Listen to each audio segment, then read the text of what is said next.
Армысың, ардақты алаш жұрты. Індет басталғалы, ақ қалатты абзал жандарымыз көзге көрінбес жаумен күндіз түні арпалысып жатыр.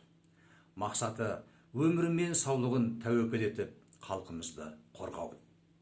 Абзал жандарымыздың ерен еңбегіне үн қосып қолдау көрсетейік. Жігерін жанып, қайратын тастайық. Кімнің қолынан не келсе сонысын аяп қалмасын. Жақсының жақсылығын айт, нұр тасысын дейді халқымыз. Мен ақын ретінде жырымды арнаймын. Ақ халат киген ардағым, жүк етіп жүрегіне ақпаратты, жабырқап көктемнің бір ақ таң атты, көрінбес оқпен оттың ортасында жанын жүр жалын қорап ақ қалатты. Жел менен жер бетіне кең тараған, жегі құрт, жемір көзі қан талаған, төндірсе адамзатқа ақыр заман, айнала жауға айналды анталаған.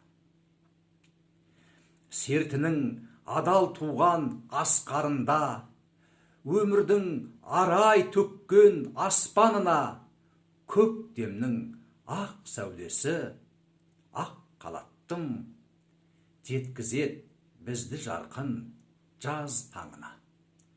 Қайырмасы көрінбес жаумен күрескен, жүректен сенім нұр өскен, дауасыз дертпен тірескен, ажалмен күнде тілдескен, ізінен өмір ілескен, еңбегің шықпас мәңгестен. Өлең әнге сұранып тұр. Сазгерлер болса ән жазып, әншілер болса оны шырқар. Мен бұл шараны абзал жандар эстафетасы деп атадым. Эстафета менен сіздерге кетті. Сізден басқаларға жетсін. Сіздермен бірге болған Абай атындағы Қазақ ұлттық педагогикалық университетінің ұстазы ақын Қастер Сарқытқанұлы. Есен сау болыңыздар.